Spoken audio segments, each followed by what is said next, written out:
Assalamualaikum warahmatullahi wabarakatuh. Salam sejahtera untuk kita semua. Halo anak-anak, bagaimana kabarnya? Semoga anak-anak semuanya dalam keadaan sehat, Pak Guru juga sehat. Amin. Baik anak-anak, jumpa lagi dengan Pak Guru di mata pelajaran PJOK.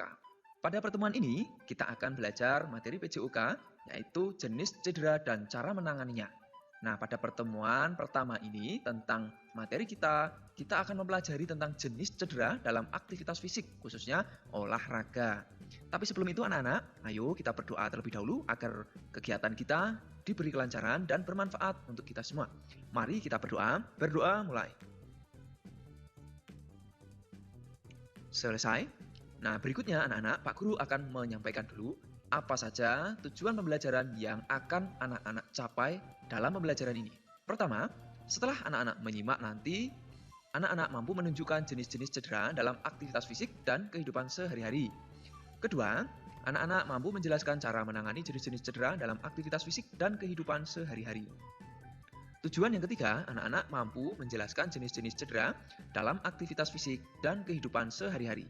Serta yang terakhir tujuannya adalah anak-anak mampu mendemonstrasikan cara menangani jenis-jenis cedera dalam aktivitas fisik dan kehidupan sehari-hari.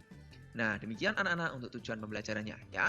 Sekarang anak-anak pastikan menyimak materi dari Pak Guru sampai selesai agar pada pertemuan pertama ini anak-anak paham dan bisa benar-benar mencapai tujuan pembelajaran ini. Gimana? Sudah siap anak-anak? Baik, kita mulai ya. Nah, seperti yang Pak Guru sampaikan tadi, kita akan mempelajari tentang jenis cedera dalam aktivitas fisik, yaitu olahraga. Nah, anak-anak tentu suka dengan olahraga ya. Ayo, olahraga apa yang paling anak-anak suka? Coba isikan di kolom komentar. Silahkan Pak Guru tunggu. Sudah anak-anak? Ya, bagus sekali. Sudah diisi ya di kolom komentar ya, olahraga yang paling anak-anak senangi. Nah, pada kegiatan olahraga tentu terkadang kita akan mengalami yang namanya cedera. Ya. Nah, cedera ini anak-anak ada bermacam-macam. 1. Memar. Memar adalah keadaan cedera yang terjadi pada jaringan ikat di bawah kulit. Memar biasanya karena benturan atau pukulan pada kulit. Memar menimbulkan daerah kebiru-biruan atau kehitaman pada kulit.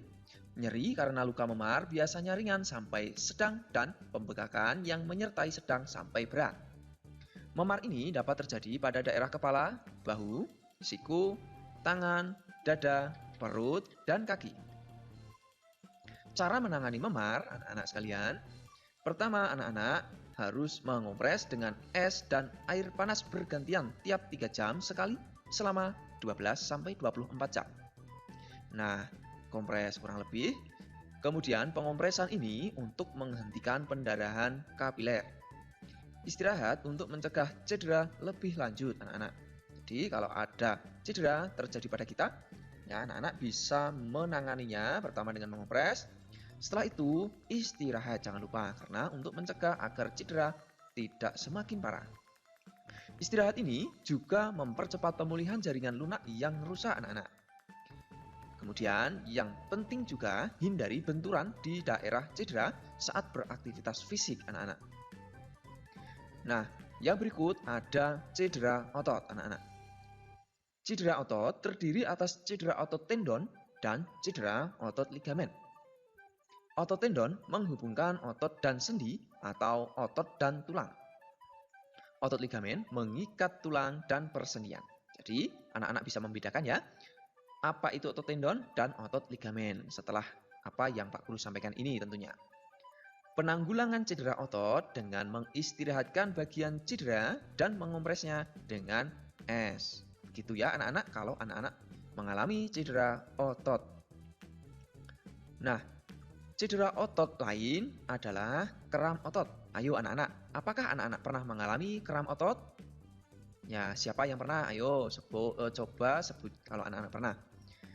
Penyebab kram adalah kelelahan otot, kurangnya pemanasan, dan peregangan, serta gangguan sirkulasi darah menuju otot.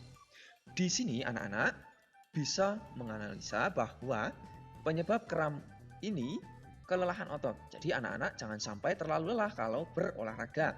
Dan pemanasan harus cukup. Kalau anak-anak kurang pemanasan atau peregangan bisa menimbulkan kram otot. Nah, kram otot ini rasanya pasti nyeri ya anak-anak. Nah, yang berikut terkait dengan cedera ada pendarahan. Saat beraktivitas fisik, seseorang dapat mengalami pendarahan. Apa jenis pendarahan yang terjadi saat aktivitas fisik? Nah, pendarahan yang sering terjadi saat beraktivitas fisik adalah pendarahan hidung, mulut, dan kulit. Bagaimana cara mengatasi pendarahan ini? Anak-anak ada yang tahu? Nah, pada pendarahan hidung, anak-anak dudukkan penderita atau siapa yang mengalami pendarahan hidung ini. Kemudian jepit hidung sedikit ke bawah tulang rawan hidung. Posisi ibu jari berhadapan dengan jari-jari lain. Lakukan selama 5 menit. Anjurkan korban bernapas melalui mulut. Berikan kompres dingin di sekitar batang hidung, mata, hingga pipi.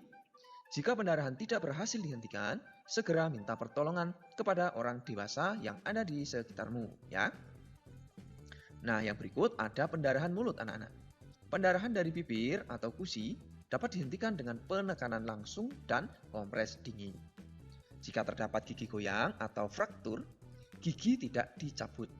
Korban dibawa ke klinik atau rumah sakit untuk ditangani ahlinya, yaitu dokter gigi. Paham ya anak-anak kalau terjadi pendarahan seperti ini contohnya? Baik. Berikutnya anak-anak ada kehilangan kesadaran. Nah, jika wajah orang yang pingsan pucat karena kelelahan atau lapar, baringkan di tempat datar, letakkan kepala lebih rendah dari kaki agar darah mengalir ke kepala korban pingsan. Bisa anak-anak lihat di sini? Jika wajah orang yang pingsan memerah, sanggah kepalanya dengan bantal atau sesuatu, tujuannya agar darah mengalir secara normal.